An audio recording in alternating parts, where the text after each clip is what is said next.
Electrician theory channel में आपका स्वागत है। आज अपन देखेंगे फेज टेस्टर के बारे में और जो टेस्ट लैंप होता है उसके बारे में, और इसके साथ में जो आपके औजार जो सेकंड चैप्टर आता है इलेक्ट्रीशियन थ्योरी में, सेकंड चैप्टर जो टूल्स का औजार का आता है उसमें इलेक्ट्रीशियन चाकू के बारे में, इलेक्ट्रीशियन चाकू के बारे में। इस चाकू से पहले अपन देखेंगे टेस्टिंग जो आपका फेज टेस्टर होता है उसके बारे में। तो जो फेज टेस्टर होता है सबसे पहले इसके बारे में अपन जानेंगे कि फेज टेस्टर किस काम में आता है, ये कितनी वर्किंग वोल्टेज में कार्य करता है और ये कैसे उपयोग में होता है। तो सबसे पहले इसके भागों के नाम देखेंगे अपन। तो सबसे पहले इसमें एक होता है आपका जो ब्लेड, ये वाला भाग होता है सैक, और इसके जो आगे वाला भाग होता है इसको बोलते हैं टिप। जो आगे वाला भाग होता है इसे टिप बोला जाता है, और ये भाग होता है आपका सैक, और ये पीछे की ओर इसके ऊपर एक धात्विक टोपी, जिसे अपन बोलते हैं एक धात्विक टोपी, ये लगी होती है। और इसके अंदर होता है एक नियॉन लैंप। कौन सा लैंप होता है? नियॉन लैंप होता है। उस नियॉन लैंप के साथ एक कार्बन का रेजिस्टेंस, कार्बन प्रतिरोध जुड़ा होता है।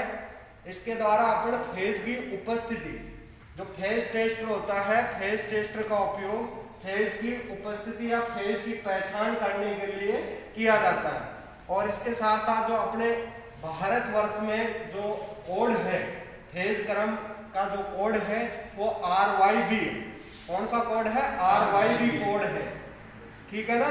अब इसके साथ साथ अपन देखेंगे कि सबसे पहले आपको करना क्या है कि इसके जो हैंडल है, हैंडल के ऊपर एक धात्विक केप होती है, हैंडल के ऊपर एक धात्विक केप होती है, उस पे उसको अपन फेज की पहचान करने के लिए काम में लेंगे। तो सबसे पहले अपन देखेंगे कि ये फेज क्रम है या जो ये फेज टेस्टर है ये उपयोग कर रहा है या नहीं कर रहा। एक मिनट पॉज कर लो।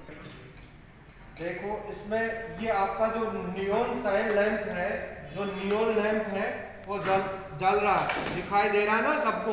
जी सर। तो ये आपका फेज टेस्टर है। ये हमेशा जो काम में करेगा इसकी कार्यकारी वोल्टेज होगी वो 500 वोल्टेज होगी। इसका जो कार्यकारी वर्किंग जो वोल्टेज है वो निर्धारित किया गया है, वो 500 वोल्टेज पे कार्य करेगा। अगर इससे ज्यादा आप टेस्ट करना चाहो तो आप टेस्टिंग लैंप के द्वारा या जो आपका टेस्ट लैंप होता है उसके द्वारा चेक कर सकते हो, ठीक है ना। ठीक है, एक बार दोबारा चेक कर लेते हैं, ठीक है। अब प्रत्येक स्टूडेंट इसको आके यहाँ चेक करेगा कि इसमें फेज कैसे आपको निकालना है या फेज कैसे देखना है। तो विनोद आ जाओ।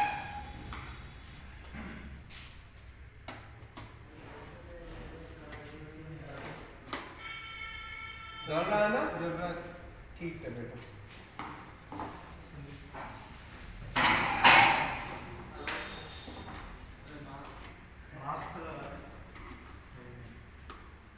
इसकी एक मिनट, सबसे पहले आपको ध्यान रखना है कि जमीन पे खड़े होके आपको इसकी टिप पे जो आपका हैंडल के ऊपर धात्विक केप है उसको पकड़ के और फिर इसकी जो टिप है उस टिप को फेज तार से स्पर्श करते हैं।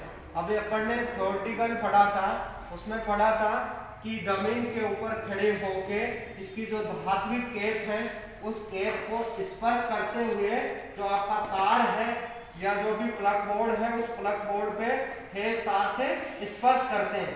फेज तार से क्या करते हैं? स्पर्श करते हैं। तब अपने को फेज की पहचान या फेज की उपस्थिति दिखाई पड़ती है, ठीक है।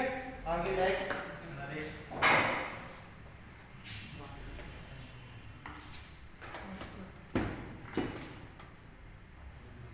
पॉज कर लो, ठीक है ना।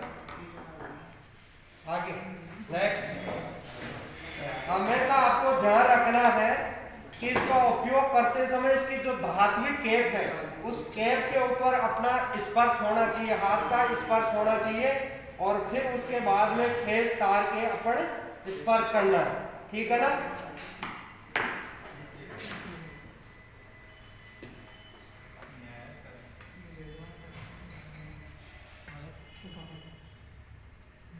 चप्पल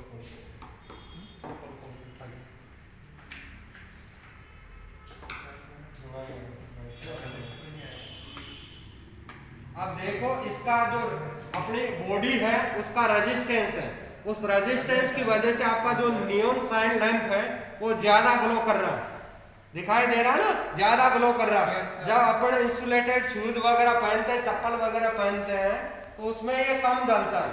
तो ये डिफरेंस होता है अपना जो ह्यूमन बॉडी है या अपने जो मनुष्य की शरीर है, तो शरीर का रेजिस्टेंस अलग अलग स्टेट में अलग अलग होता है। ठीक है,